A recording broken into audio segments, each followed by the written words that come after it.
प्रिय विद्यार्थियों, आज हम कक्षा 11 हिंदी की पाठ्यपुस्तक अंतरा भाग 1 के काव्यखंड के अध्याय 3 में वर्णित कवि रीतिकाल के श्रेष्ठ कवि देव द्वारा रचित रचना जिसका शीर्षक है हंसी की चोट का अध्ययन करने जा रहे हैं।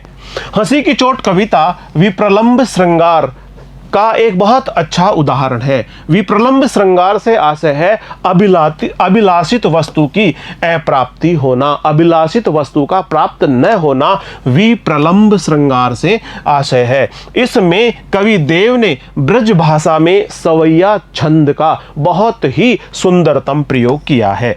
हंसी की चोट कविता के अनुसार श्री कृष्ण के मुंह फेर लेने से गोपियां हंसना ही भूल गई है। श्री कृष्ण की मनमोहक मुस्कान ने गोपियों का हृदय हरण कर लिया है और गोपियों का हृदय हरण होने के पश्चात श्री कृष्ण ने गोपियों की तरफ उपेक्षा से अपना मुंह फेर लिया है। ऐसी स्थिति में श्री कृष्ण के मुंह फेर लेने से गोपियां तो हंसना ही भूल गई है। उनके चेहरे से प्रसन्नता का भाव ही समाप्त हो गया है, उनकी हंसी ही गायब हो गई है। वे श्री कृष्ण को खोज खोज कर हार गई। वे श्री कृष्ण से मिलना चाहती है लेकिन श्री कृष्ण उनको मिल नहीं पा रहे हैं। अब तो वे श्री कृष्ण से मिलने की आशा पर ही जीवित हैं। उनके शरीर के पंच तत्वों भूमि, जल, वायु, अग्नि और आकाश में से केवल आकाश तत्व ही शेष रह गया है। उनके शरीर के जो गोपियां हैं श्री कृष्ण के विरह में पड़ी हुई है, उन गोपियों के शरीर से पंच तत्वों में से केवल आकाश तत्व ही बचा है। जो पंच तत्व है उसमें भूमि, जल, वायु, अग्नि और आकाश, इस प्रकार से पंच तत्व होते हैं। इन पंच तत्वों में से अब केवल आकाश तत्व ही बचा है। आशा रूपी आकाश तत्व ही अब शेष बचा है। भूमि तत्व, जल तत्व, वायु तत्व, अग्नि तत्व तो गोपी के शरीर से बाहर निकल गया है। इसमें नायक ने मनमोहक मुस्कान से नायिका के हृदय का हरण करने के पश्चात उपेक्षा से मुंह फेर लिया। नायिका हंसी की चोट खाकर विरह की पीड़ा से मरणासन्न सी हो गई है। आइए इस सवैये का सस्वर वाचन करें। हंसी की चोट। सांस नहीं सो समीर गयो अरु आंसू नहीं सब नीर गयो ढरी, तेज गयो गुण ले अपनो अरु भूमि गई तन की तनुता करी। देव जी ये मिल बेही की आस हूँ पास आकाश रयो भरी, जा दिन ते मुख फेरी हरे हंसी हेरी ही ओ जुलियो हरी जुहरी। इस सवैये का सस्वर वाचन करने के पश्चात आइए हम इसका संदर्भ और प्रसंग जान लेते हैं। इसका शीर्षक है हंसी की चोट। हंसी की चोट। सांस नहीं सो समीर गयो अरु आंसू नहीं सब नीर गयो ढरी से प्रारंभ होकर यह सवैया जा दिन ते मुख फेरी हरे हंसी हेरी ही ओ जुलियो हरी जुहरी। इन पंक्तियों का संदर्भ इस प्रकार से है। प्रस्तुत पद्यांश रीतिकाल के श्रेष्ठ कवि देव द्वारा रचित है। हंसी की चोट शीर्षक से यह उद्धृत है जिसे हमारी पाठ्यपुस्तक अंतरा भाग 1 में संकलित किया गया है। इन पंक्तियों का प्रसंग इस प्रकार से है। नायक श्री कृष्ण के मुंह फेर लेने से नायिका गोपी विरह की चरम अवस्था में पहुंच जाती है। श्री कृष्ण जब मुख फेर लेते हैं तब गोपियों की विरह पीड़ा बहुत अधिक मात्रा में बढ़ जाती है। इसमें कवि ने उनकी विरह दशा का मार्मिक वर्णन किया है। तो आइए अब हम इसकी व्याख्या समझने का प्रयास करें। सांस नहीं सो समीर गयो अरु आंसू नहीं सब नीर गयो ढरी। ये इस सवैये की प्रारंभिक पंक्ति है। इस प्रारंभिक पंक्ति में आए हुए कठिन शब्दों के अर्थ देख लेते हैं। सांसनी, सांसनी से आशय है सांसों में, सांसनी सांसों में। समीर, समीर से आशय होता है वायु, समीर वायु। गयो और आंसुन, आंसुन से आशय है आंसू, अश्रु, आंसू। नीर, नीर से आशय है जल, पानी, नीर। गयो ढरी, ढरी ढरी से आशय है ढुलकना, बहना। कवि देव इन पंक्तियों के माध्यम से कहते हैं कि एक बार श्री कृष्ण ने नायिका यानी गोपी की ओर मनमोहक मुस्कान से मुस्कुराहट के साथ में देख लिया। श्री कृष्ण ने अपनी मनमोहक मुस्कान से गोपी की ओर देखा, गोपी ने श्री कृष्ण की ओर मनमोहक मुस्कान से देखा और इस प्रक्रिया में गोपी का हृदय हरण हो गया। श्री कृष्ण की मनमोहक मुस्कुराहट ने गोपी के हृदय का हरण कर लिया। गोपी के हृदय का हरण करने के पश्चात श्री कृष्ण उपेक्षा में अब गोपी की ओर मुंह फेर कर खड़े हो गए। गोपी की ओर मुंह फेर लेने से गोपी बहुत अधिक उदासी के भाव में भर उठी। एक बार नायक श्री कृष्ण ने नायिका गोपी की तरफ मुस्कुरा करके देखा तो गोपी भाव विभोर होकर उनकी मुस्कुराहट में खो गई। किंतु थोड़े देर बाद श्री कृष्ण ने जब उसकी तरफ मुंह फेर लिया तब श्री कृष्ण द्वारा हंसी की चोट करने के पश्चात वह उसी समय से वियोग अवस्था में जी रही है। जैसे ही श्री कृष्ण ने मुस्कुराहट के साथ में गोपी को देखा यानी हंसी की चोट गोपी पर की और हंसी की चोट करने के पश्चात गोपी की ओर से मुंह फेर लिया तो गोपी वियोग अवस्था में है। और इसी प्रकार से उसकी वियोग अवस्था का इन पंक्तियों के माध्यम से कवि देव वर्णन करते हुए कहते हैं कि सासन ही सो समीर गयो अरु, उस गोपी के शरीर में जो सांसें आ रही है, सांसें जा रही है, सांसों के आने और जाने के साथ ही विरह वेदना से भरी हुई, विरहाग्नि में जलती हुई गोपिका की आती हुई सांस और जाती हुई सांस से उसके शरीर का समीर यानी वायु तत्व बाहर निकल गया है। गोपिका के शरीर का वायु तत्व उसकी आती और जाती सांसों के माध्यम से बाहर निकल रहा है। आंसू नहीं सब नीर गयो ढरी, और विरह वेदना में पीड़ित वह गोपिका लगातार वियोग में अपने आंसू बहा रही है। उसकी अविरल अश्रुधारा बह रही है।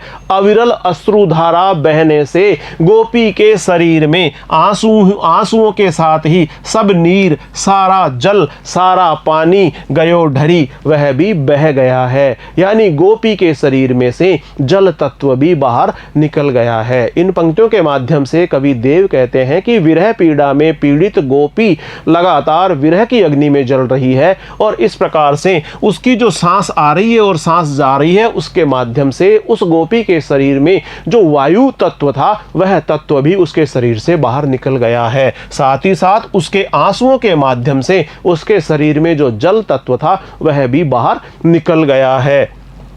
श्री कृष्ण द्वारा हंसी की चोट करने के पश्चात वह उसी समय से वियोग अवस्था में जी रही है और इस विरह अवस्था में वह तेज तेज सांसें छोड़ती है, तेज तेज सांसें ले रही है, तेज तेज सांस छोड़ती है।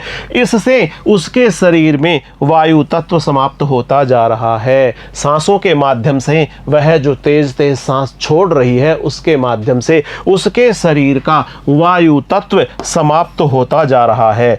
श्री कृष्ण के वियोग में रोते रहने से, लगातार अश्रु प्रवाहित करते रहने से उसके नेत्रों से अविरल अश्रुधारा भी प्रवाहित हो रही है, जिससे उसके शरीर का जल तत्व बहकर समाप्त हो गया है। आंसू नहीं सब नीर गयो ढरी, उसके आंसुओं के माध्यम से, उसकी अश्रुधारा के माध्यम से उसके शरीर का सारा जल तत्व भी बहकर बाहर निकल गया है। उसके शरीर से जल तत्व भी समाप्त हो गया है। सांस नहीं सो समीर गयो अरु, आंसू नहीं सब नीर गयो ढरी, तेज गयो गुण ले अपनो अरु, भूमि गई तनु की तनुता करी। आइए सबसे पहले कठिन शब्द देख लेते हैं। गुण, गुण से आशय है गुण। तेज, तेज से आशय है गोपी के रूप सौंदर्य की चमक दमक और उसका तेज। तेज से आशय है यहाँ पर अग्नि तत्व। तेज, तेज गयो गुण ले अपनो अरु। तन, तन, तन से आशय है उसका शरीर। तनुता, तनुता से आशय है कृशता, दुबलापन हो जाना। तेज गयो गुण ले अपनो और भूमि गई तन की तनुता करी। विरह पीड़ा में जलती हुई नायिका यानी गोपी के शरीर से उसका रूप सौंदर्य भी अब धीरे धीरे कमजोर पड़ता जा रहा है, मंदिम पड़ता जा रहा है, धीमा पड़ता जा रहा है, क्योंकि वह तो श्री कृष्ण से मिलने के लिए व्याकुल है। वह तो विरह वेदना में तड़प रही है और इस विरह वेदना में तड़पने के कारण उसके रूप सौंदर्य का तेज भी उसके शरीर से अब निकल रहा है, उसके शरीर से दूर होता हुआ जा रहा है। जो तेज रूपी अग्नि तत्व है वह भी उसके शरीर से बाहर निकल रहा है। साथ ही साथ अरुभूमि गई, और जो भूमि तत्व है वह भी उसके शरीर से निकल रहा है, क्योंकि गोपी विरह पीड़ा में भरकर अत्यंत दुर्बल हो गई है और इस प्रकार उसका तन, उसका शरीर वो बिल्कुल दुबलापन के साथ दुबला हो गया है और उसके शरीर से भूमि तत्व भी निकल गया है। रीतिकाल के श्रेष्ठ कवि इन पंक्तियों के माध्यम से कहते हैं कि गोपिका विरह वेदना में तड़प रही है और इस प्रकार विरहाग्नि में जलने के कारण उसके शरीर का तेज अग्नि तत्व भी उसके शरीर से बाहर निकल गया है। साथ ही साथ भूमि तत्व भी उसके शरीर से बाहर निकल गया है। वह लगातार दुर्बल होती जा रही है, कृशकाय होती जा रही है और इस प्रकार उसके शरीर से अग्नि तत्व और भूमि तत्व दोनों ही बाहर हो गए हैं। कवि देव के अनुसार गोपी दिन प्रतिदिन दुर्बल होती जा रही है। उसके शरीर का तेज अर्थात सौंदर्य की चमक भी अपना गुण खो रही है। उसका तेज गयो गुण ले अपनो, उसका जो सौंदर्य है, सौंदर्य रूपी तेज है, सौंदर्य रूपी तेज की चमक है, वह चमक भी अब अपना गुण खो रही है, वह अपना रूप सौंदर्य खो रही है। इस प्रकार तेज तत्व यानी अग्नि तत्व का प्रभाव भी समाप्त हो गया है। अग्नि तत्व का जो प्रभाव है वह भी समाप्त हो गया है। विरह व्यथा में उसका शरीर अत्यंत कमजोर हो गया है। तन की तनुता करी, उसका शरीर बहुत दुबला हो गया है, कृश हो गया है और इस कमजोरी में उसके शरीर का भूमि तत्व भी चला गया है। अरुभूमि गई यानी भूमि तत्व भी इसका चला गया है। इस प्रकार गोपिका विरह पीड़ा में भरी हुई है। उसके शरीर से जल तत्व चला गया, उसके शरीर से वायु तत्व चला गया, उसके शरीर से अग्नि तत्व चला गया, उसके शरीर से भूमि तत्व भी बाहर चला गया है। तेज गयो गुण ले अपनो, अरुभूमि गई तन की तनुता करी, देव जिये मिल बेही की आसऊं, पास आकाश रहो भरी। इस पंक्ति में आए हुए कठिन शब्द इस प्रकार से है। आसहूं से आस है आशा में ही, आकाश से आस है आकाश। जो पंच तत्व होते हैं उसमें 5 तत्वों में भूमि, जल, वायु, अग्नि और आकाश, इस प्रकार ये 5 तत्व होते हैं और आकाश से आस है आकाश। देव जिये मिल बेही की आस की।